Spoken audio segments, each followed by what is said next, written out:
Долф Лундгрен се завърна отново в България за снимките на третата част на екшена "Непобедимите". Той пристига днес след обед на летище София. Посрещна го нашият репортер Кремена Тодорова. Екипът от холивудски звезди се събира отново за снимките на "Непобедимите 3". Днес у нас кацна и актьорът Долф Лундгрен. Колко време ще останете? Ще остана месец. Къде ще снимате филма? Ще снимаме във Варна, също така в София и на няколко други места в България. Аз съм тук за месец и след това ще се върна отново през октомври. Какво си спомняте от последния път, когато бяхте в България?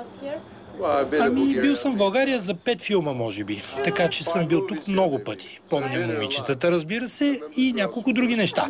Напитките са хубави и клубовете също. Харесвам и хората. Отново ли ще играете ролята на лошия във филма?